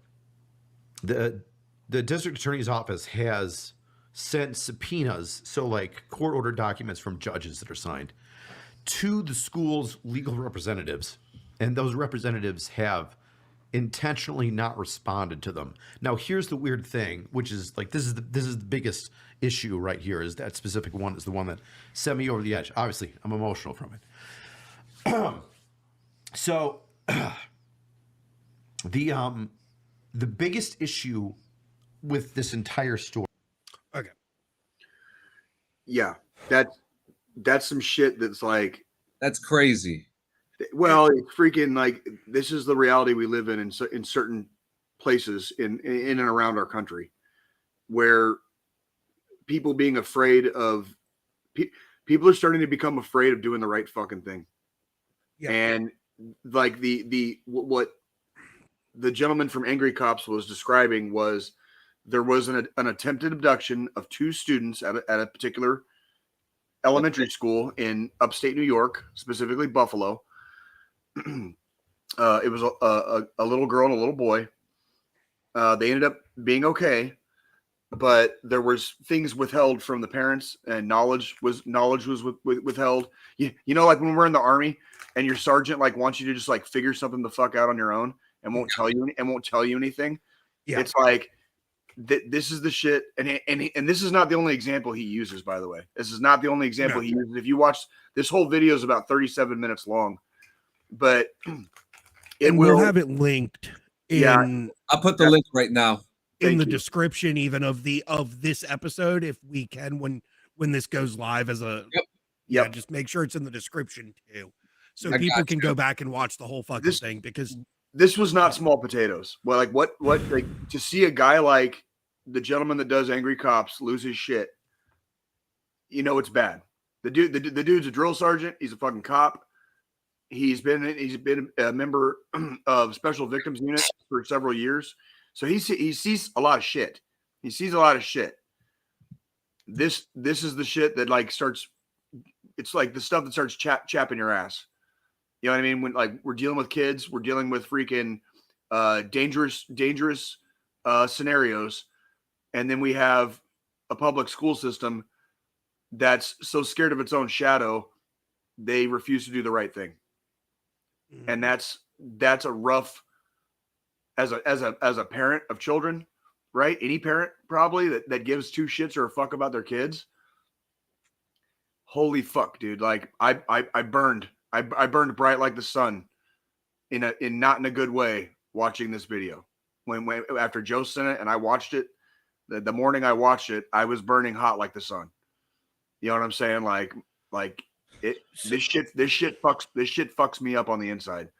You know what I mean? Like it brings back a lot of bad memories, a lot of fucking bad traumas, just in general, experiences, life experiences with some of my experiences as a kid, my experiences as an adult around children, around kids, my kids, the whole enchilada. It just it opens up like Pandora's box, basically. This poor bastard goes out and does it like every other day, which I don't know. Like, yeah. I want to say too, like I've spoken about some of my experiences too, and thank God that those children turned out to be safe in the end. In the end, yeah. And it hurts too, because you want to trust your school system. You know, you want to trust your school system, and you can't. And I'm gonna read some stuff too, because there's I've done a lot of research and digging, and you know, I follow the crew of the Unsubscribed podcast because I love the content they put out, between the Fat Electrician, Donut Operator, Brandon, Habitual Line Crosser, fucking Angry Cops, Rich. They're all fucking great guys. Mm-hmm. Rich is actually he's in the Army Reserve and a drill sergeant. Mm-hmm. And also a member of the Buffalo Police Department in Buffalo, New York.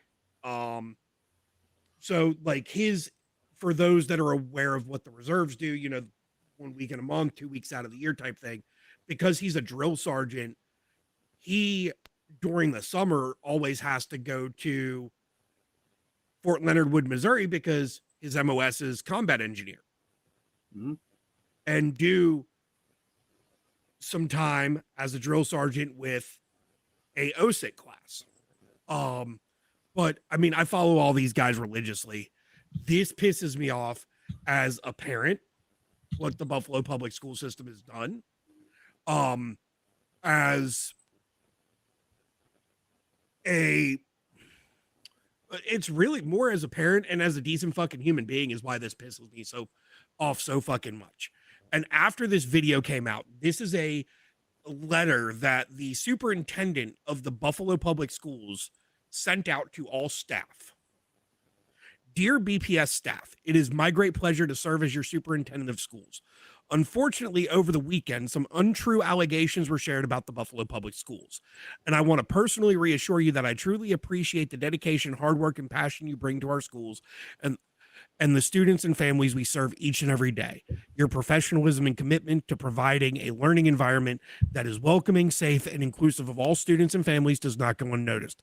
In addition, our centrally located staff, service center staff, bus aides, and drivers also support a prioritization of safety and security for all campuses, buses, and offices, and providing an excellent education. As your superintendent, please know that I am proud to work with so many caring and talented people. I want to personally thank you for your continued support and dedication. This superintendent is the way this was put.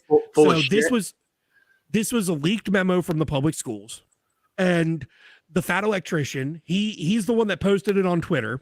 Mm-hmm. The picture of the memo, and he tagged fucking Buffalo Public Schools in the fucking tweet. Good. He was like, that's what we do. Yourself. And this is what he said. He said, leaked memo from at Buffalo Schools essentially reads, I'm a good boss. Please don't tell on me. Yeah. That's basically like, yeah, that's like, it's like, I didn't see anything in there about fucking, dude, fuck those motherfuckers, dude. Fuck those motherfuckers. And it's, and fucking, you know, this is the shit that needs to be brought to light. Wait. Here's a better one. Here's some more information that I'm just now seeing. So apparently all of Buffalo Public Schools board meetings are live streamed on YouTube, except the one they had the Monday after the fucking podcast episode we're looking at here went live, where they addressed the allegations that fucking Rich put against the fucking school system. Of course they wouldn't. What? Yeah. Why would they want the public fucking to cover up anybody? Like, I mean, this is just fucking ridiculous. Let's see up here. If we scroll a little bit further, so fat electrician used Freedom of Information Act to request records from the school system. This is the email he gets back from the Buffalo Public Schools system. We are in receipt of your request for records under the New York State Freedom of Information Law dated May 2nd, 2025. The Buffalo City School District is researching your request and will be in contact with you on or before 20 business days from the date of this letter to discuss any scheduled concerns or clarifications that might be required or to provide the records you have requested. You got to wait 3 fucking weeks. That's almost a year. You guys think this was an inside job? What do you guys think? Well, it's obvious they're trying to cover their own tracks so they don't get sued into fucking oblivion by the fucking parents of the kids that like almost got kidnapped. Yeah. You know what I mean? There was obviously a security breach in the school. Somebody got on campus and there was an attempted abduction of 2 small children. And that was reported. They're like, dude, they're clearly scared of their own shadow. They're clearly like, these are cowards. We're talking about cowards and cowardly fucking behavior. You know what I mean? Like, yeah. Like it like, and it's one of those things where some people are so scared of like what might happen or what could happen. They freeze. They freeze in place. They don't move. You know what I mean? And they'll start making all the wrong decisions just to keep themselves out of what they would consider harm's way. And it's cowardice. It's fucking cowardice. Period. Jesus Christ. So yeah. I'm trying to let the commercial. You need pie. You need to get pie, not affiliated. I like pie. Crazy. So this isn't really that topic anymore, but I want to share something that's pretty cool with fucking Rich, just the way he fucking is, like such a I feel fucking better after getting all that badass off my topic. fucking But wait chest. till he lifts his Yeah, fucking coffee brother, mug. Thank you. Not sure if you guys I'm noticed the honestly, fucking like, coffee I'm, mug. like for real, like I'm fucking. I feel like there is going to be. I am going to have some sort of repercussions because. So, as you can see, coffee mug's pink and says "bad bitch." You want to know what they fucking dropped right after this fucking episode? What? For their merch? Bad bitch. Tech joined. T-shirts and fucking tanks. Oh, I might have to fucking like get one of them. Oh, that's so cute. there's the T-shirt. They also released it in the tank top, and I already ordered one of both. Did you really? Yep. Nice. Because of the way I'm supporting this fucking cause. Like that shirt came out because of that video, and now it's like, oh, it's on. Yeah. Take my money. Take my money. It's amazing, you know, content creators, especially like Angry Cops, being a detective in the Buffalo system and things like that, and fighting the good fight because he knows what's good. And like many other people, he didn't have to do this, you know. No. He didn't have to make other people aware, but he felt that this was the right thing, as it is, to let you know whoever wants to listen, whoever cares, that this is happening. And just keep an eye on the unsubscribed podcast channel, guys. Because there is an update video that was supposed to drop yesterday on this entire fucking situation. Yeah, due to technical difficulties, however, they had to postpone it till today. So at some point today, there's going to be an update video from the unsubscribed crew on the situation. Send that link to the group chat whenever it comes in, Joe. Yeah. Yep. Because they're pretty much the unsubscribed crew pretty much told Buffalo Public Schools, if you want a third-party investigation, give the unsubscribed podcast crew 72 hours and they can fucking investigate it for them. Right. So some of these things are not that hard to do, and not everything needs to move at a fucking snail's pace. I just want to remind everybody out there, like we are a veteran-centric podcast. So we do take notice of certain things over other things. But one thing that was drilled into us severely during our time in service is to do what is morally and ethically correct. Okay. What we're talking about right now, what the gentleman from Angry Cops, brought to light, he's doing what is morally and ethically correct. It might not make everybody fucking comfy and warm and fuzzy inside, but he's doing it because it's the right goddamn fucking thing to do. Okay, right is right, wrong is wrong. And sometimes you'll get a little bit of gray in the middle, okay? This is not a gray area. There's fucking right and there's fucking wrong. And he is doing the right thing. And anybody that kind of steps on the other side of the line of that is wrong. Like that's straight, that's it. Some things are very black and white in this world. And it doesn't take a goddamn rocket scientist to know, yeah, that was probably the right thing to do, or, oh, that was probably the wrong thing to do. It's that obvious. And that's why we can throw our support behind guys like these, because they're doing what is fucking correct. Like you're never going to catch us willfully covering shit up or whatever. Like me and John have already taken steps in the past on this podcast to get rid of people that were not doing the correct thing. Right. So like, this is not our fucking first rodeo either. If you ain't fucking doing the right thing, get the fuck out. We don't need you. We don't fucking need you. You know what I mean? Straight up. And we'll take you out. We like to joke around. We like to have fun. We like to drink our beers and smoke our smokes. All that is fine and dandy. But if you're a goddamn like immoral asshole, fucking, we're not hanging. Like Joe has seen how I react to people acting like fucking assholes. What happened in saloons in the 1800s when an unworthy person came into the bar? Bink, like fucking like you're like, and not just that. Like, let's take what the unsubscribed crew is doing and compare to what we are. our mentality. We have the same fucking mentality as that entire fucking crew also. Because And obviously they took their service seriously, of course. I'm going to tell you this. I don't care who you are, political figure, fucking content creator, fucking Joe Schmo at the fucking Walmart. If you fuck around, you will find out eventually.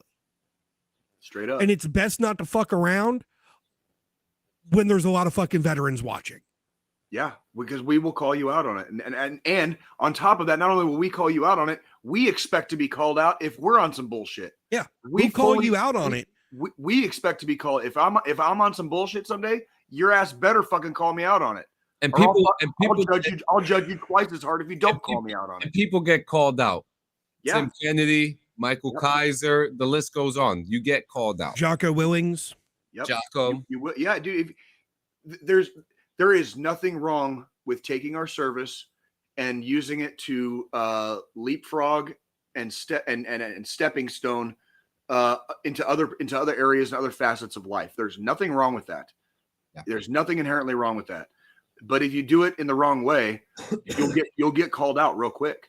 You'll get called out real quick. That's why I sent both of these gentlemen copies of my DD214 and one of my NCOERs because my computer's acting funny. Boobard. It's not quite there yet, but it's acting funny. It's getting there. It's getting there. So I was like, I wanted to make sure I had copies of this in other places. So that way, if I ever need a quick, like I need to print it off real quick or I need to do something, like these guys have copies too. They can fact check Jay on my shit. I just sent them shit from my service. And so they both can see exactly what the fuck I've done. Like, and here's exactly what I did when I got that fucking email. I dropped it into the fucking cloud and I dropped it into fucking a hard drive. I took that fucking hard drive and I threw it into my fireproof safe. I didn't fucking give, and then I deleted the fucking email because I don't give two shits. I don't need to fact check Jay. I've seen enough and I see how Jay carries himself. I know fucking Jay's honest about the fucking shit. I don't have anything to prove to anybody. And when you go through your service, when you're proud of your service, you know what you did, you know what you didn't do. There's no reason to embellish. There's no reason to. But I might not remember every last little detail the exact way it may or may not have gone. But that's why I have fucking battle brothers and battle sisters. Yeah, but I mean, at least you're not out there telling people you fucking were walking around with a backpack full of fucking grenades. No, I wasn't. No, Kim Kennedy, I'm calling your ass out. That's what that was. I've carried grenades a few times on a few different missions, but it's not. Dude, if I had a grenade on me, it was like one or two fucking clipped here or there. I didn't have, it was taped. They were taped. They were taped up. Like before you did anything, like I would have to fucking take the goddamn tape off because they were still taped. Like it was a combat mission, but grenades were not exactly planned on being used unless shit got bad. Right. So we fucking taped them up. You know what I mean? For safety, we taped them up. You know what I mean? Like I mean, I would clip them to my fucking, to where I needed to, or put them in a fucking pouch. I, however, never left mine taped up when I received them. The twice that I ever fucking was handed grenades to go out on mission with. And that's just for fucking the pure fucking ease of fucking being able to just pop the pouch open, grab, and fucking roll. Not trying to be pinned down, need to throw a fucking grenade for that one time. And first off, John, you're never going to fucking think of actually following through those fucking motions when you're in a combat zone and you have to toss a grenade. Oh, I know. That's the reason the M68 is designed the way it is to be more like a baseball. Like, that's how we ended up with like the M68 grenade. Like, it's meant to I'm be. chucking that bitch through a fucking window and I'm already behind a brick wall as it is. I don't need to fucking do the whole fucking motion like I'm fucking throwing shot put. Hey, listen, you don't forget the fundamentals, okay? No, you don't. And here's a little funny tidbit. I can't wait for a war movie where a grenade thrower is left-handed, because for us lefties, you actually have to hold it upside down. So like when you see people holding a grenade, 100%. And then the way the safety is now, you have to twist before you pull. And so like I have to do that backwards too. Like, because like because you're holding the spoon. You're holding the fucking spoon. Like that's the death grip. The death grip is on the spoon. Because once that pin comes out, if that fucking spoon pops, you've got 3 to 5 seconds. 3 to 5. Like You know what I'm saying? So it's like 3-2-5, not 5, not 3. I kind of not 4. Somewhere in between that range of 3 and 5. and that little ball will fucking ruin your world if it goes off. You know what I mean? Like anywhere near you, that little ball will ruin your world. So for us lefties, we have to hold it upside down, fucking twist, fucking pull, and then fucking frag out, right? Yeah. So you got like something like this. You put it in your chest, pull the pin. Yeah. It's a bag, by the way. Except grenades don't look like that anymore. Yeah. It's just a little bag. Hey, raise your hand if you've fucking thrown a grenade here. Dude, all at 3 for 3, bitches. Hey, we've thrown raise your hand if you ever had to kick. Raise your hand if you ever had to fucking beat the shit out of a fucking Air Force colonel for not throwing the grenade properly. That was when I the one and only time I was ever the NCOIC of a fucking grenade range. I beat the living shit out of a fucking full bird Air Force colonel. I remember you telling me that story because well, dude, like it's dangerous. Like it's dead. Like you'll get fucked up. You will those things don't just explosives do not discriminate like at all, at fucking all. And I always wanted to you be. You need to throw them correctly too. I didn't make it to be a drill sergeant because that was right around the time I got out. It was part of the reason I had to get out. But one of the things that scared me the most about thinking about being a drill sergeant, because I would have loved it. I would have loved to have been a drill. But one of the things that would have scared me the most is fucking grenade day. Grenade day. Because not everybody grew up playing baseball or softball.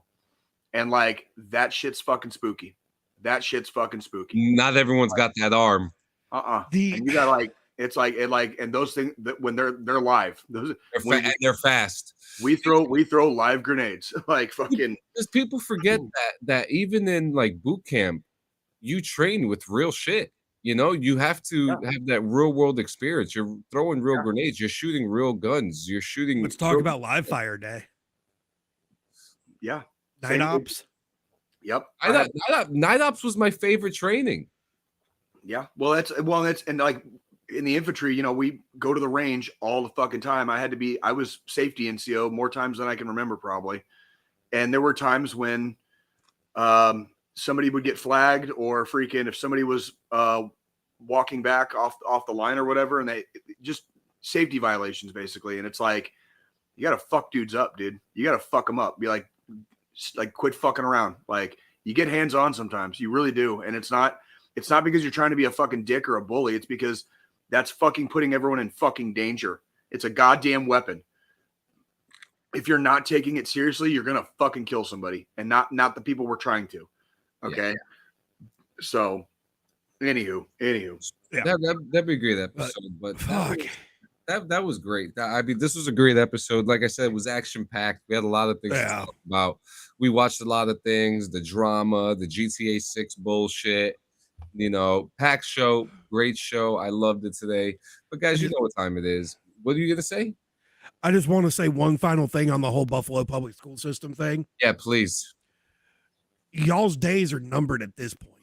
The amount of fucking attention you're getting from the veteran sphere, from the general fucking public. Yep. Your days are fucking numbered with this fuck around and find out shit. Let me put it this way. The unsubscribe crew has they've created a fucking email for parents who have fucking similar situations in the public school system in Buffalo, New York, to contact them so they can help them get the legal fucking help they need to go after the fucking school system. I got a buddy that lives in the area. One of the horsemen, John, one of the horsemen. He's a firefighter too. Yeah. So he's I might give him a call this week and see what he's heard on the fucking if he's put his ear to the rail yet and see what he sees. This is the post that came out where they were here's the tip line, and this is just the last thing on this, and then we can wrap. But if you're a parent, student, or teacher with information about incidents that may have been mishandled by Buffalo schools, please email us at takethehighroad at gmail.com. And the way they did High, they spelt it like Rich's last name, like Angry Cop's last name, HY. Because his name's Richard High. Okay. So I gotta say for a cop, he's pretty fucking cool. He's a pretty cool. Include as much cool detail as possible, names of individuals involved, locations, dates, and times. Be sure to let us know if you wish to remain anonymous. This was May 2nd, early in the day. It's 2 days ago. Evening of May 2nd, follow up. We're already getting flooded with tips about Buffalo schools in DA Erie County, New York, most from people scared shitless of retaliation. So let me make this crystal clear. If anyone lays a finger on a whistleblower, Unsubscribe Crast will raise a fuck ton of money for their legal war and sue you so hard it alters the trajectory of your family tree. You no longer hold the power to ruin careers. You hold the power to turn yourself into a goddamn payday. They are fucking holy shit. The city of Buffalo is going to be real broke soon. They're going to need a fucking government prevention in there. Gloves are off, homie. Like, we've said it on this podcast before. This went from a boxing match to a bare knuckle fucking street fight. Dude, everyone wants to be a gangster until it's time to do gangster shit. And guess what veterans are fucking really good at? Gangster shit. Doing gangster shit. Yep. Because we don't fight. We don't fight fair. We don't fight fucking pretty. We fight dirty, ugly, and hard. Dirty, ugly, and hard. Listen, we're not Ivy League boys, all right? No, dude. We get down in the mud and the blood and the beer, dude. Like, we do not give a fuck, dude. We do not give a fuck. All the way to the end. All the way to the end. Like, fucking... Good luck, Buffalo. Good luck. So on that note, I mean, I think this is a perfect way as a final thought as well. Sure. Protect your kids. Yeah. Protect your nephews, your friends' kids. You know what I mean? Anything can happen. The kid that lives down the street that you see riding their bike on your fucking on your street or whatever. Like, just keep your eyes open. Keep your eyes peeled. And guess what? There's resources too. Go on Google, look up a registry. They have public registries available for you to look at to see if there's anyone in your neighborhood that could pose a threat to your children. Mm-hmm. You know, this is a thing. You know, there's a reason why they have these registries. And now, granted, we know that the registries are not 100%, right? Because there are a bunch of them that decide not to register. Yeah.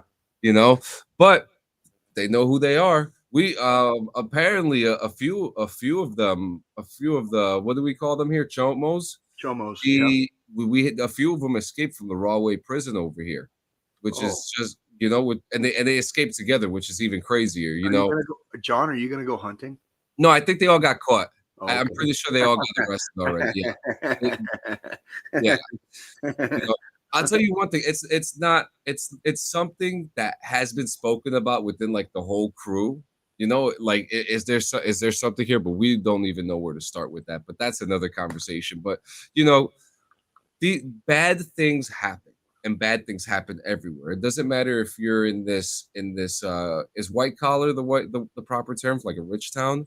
Yeah, it'd be like more white collar, yeah. Yeah, you know, it doesn't matter if you're white collar. It doesn't matter if you're in a pauper area. It doesn't matter if you're in what do you call those, like HOA communities. Mm-hmm. Bad shit happens everywhere. It does. You know, and you could be living in a utopia. I mean, the movies do it best. The movies and TV shows where they give you a perfect world, but there's always one thing that fucks it up. You know, these things happen, and be aware of it. We know that not everybody is privy to what some predators are privy to doing as far as their actions and learning how to coerce emotions out of people. You know, keep an eye on that. You know, keep an eye on people that you don't know. Look at the registries. Most importantly, children who get abducted, children who become abused, and so on and so forth. The life doesn't get easier. Okay. I'm not going to tell you and sit here that I am 100% mentally free from all my issues growing up. Okay. Because I'm not, you know, and, you know, I have had treatments that have helped me a lot, but the trauma is still there. Mm-hmm. You know, and shit like this, like that poor kid, you know, who the school system didn't even tell the parents that he was part of an abduction. Like, that is going to follow that kid for the rest of his life, and he's going to remember that. Yeah. You know, it's like trauma stays, trauma follows. That's why we have these talks every week at the end of the show, because we know you might be hunky-dory for weeks at a time, and then it only takes one fucking bad day, and all of a sudden you're feeling like, you know, you're in the bottom of the fucking valley, slogging through mud, and nothing seems like it's ever going to be okay again. And it doesn't take much to trigger that. A lot of our suffering that we have is stuff that has happened to us over time and in life, different types of traumas, but it doesn't go away. What we learn to do is we learn how to manage it more than anything. Yeah. It's never going to go completely away. The things that we've seen, the things we've experienced, some of the things that we've done, it's never going to go away. But what we can do, the best we can do, is to put our best foot forward and to keep fucking trying. We don't quit. We don't fucking quit. No, we don't. And we can't. No, we're not allowed. We're not allowed, brothers. Yeah. We're just like, let's just plainly state the obvious. We're not allowed to quit. Think about all the people that depend on us, all the people that love us, people that look up to us, like people we don't even think about. Probably they're not even in our sphere of thought. People that we didn't even know. Yeah. They hold us in such high esteem. You know, imagine what it would do if we left. Like, imagine what it would do if we left. We're not fucking allowed. Yeah. We're just not allowed. We're changing. At least not until the actual day comes, right? Like, until the actual day comes. You know, and just, you know, to close it all off, guys, you know, be there for each other.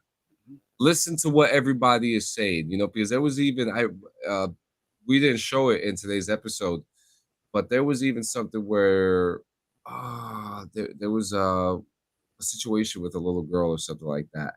It just left me right now. Talking about from that episode. Yeah, it was in that. So it was her dad being a gangbanger, like he's a Crip or a Blood or something like that, beating her. She kept going to the school counselor, who's a mandatory reporter. First time, school counselor said, "Oh, she's just a chronological liar." Yeah. Second time, just ignored her. Pathological, yeah. You know what I meant. I know what you mean. Yeah. Then the third time, she shows up with fucking video proof, and this fucking counselor still doesn't do shit. Yeah. I think she showed up with bruises. Yeah, yeah. Oh, yeah, no, it was second time was the video proof. Third time, it was the bruises all over her, and that's when finally it got reported. Yep. And he just was like, it took 3 times. It took 3 times. Yeah, it took 3 times. One time, her saying something. Second time, video and still nothing. Mm-hmm. Third time, physical fucking signs. That's what it took. Right. And he pretty much broke down and said, if you are a mandatory reporter and you do not report, you should be charged and either go to jail or be put on fucking probation and never be allowed to fucking work in your field again. We 3 deal with mandatory reporters all the time. We go to the VA and we go to see our doctors. They're mandatory reporters. Before I leave any of my appointments, irrelevant to whatever I'm seeing the doctor there that day for, are you thinking about harming yourself or others? Get asked every time, because they're mandatory reporters. Yeah.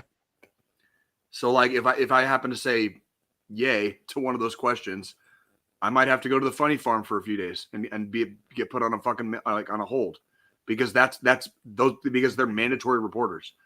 Like, Jay's having bad thoughts about fucking things again. Fucking he's got to go for a couple days. Harming yourself or others. Do chomos count? Because if so, then I guess you need to put me in the fucking straitjacket for a week. Yeah, right. And I bring that up because, like, even if someone has a history of something specific, like what they were saying that this girl was a liar. They were saying she was a liar. You listen to what they're saying. You don't have to listen. Yep. You know, you always listen. It was that fucking adult's one fucking job to listen. Mm-hmm. One fucking job. It's not that adult's fucking job to assume, to use your own fucking opinion, and to decide is it a fucking valid claim. No, that's what the fucking law enforcement officials are fucking for. You're a mandatory fucking reporter. You are required by fucking law to say something. You are not allowed at all to make your own determination on whether it's something that needs to be fucking reported or not. That's correct. That is correct. Absolutely. That is correct. That's just like me at work, working as a manager for IT, but within a healthcare organization. If I see something that is, I am required to report anything that could be considered a HIPAA fucking violation. There you go.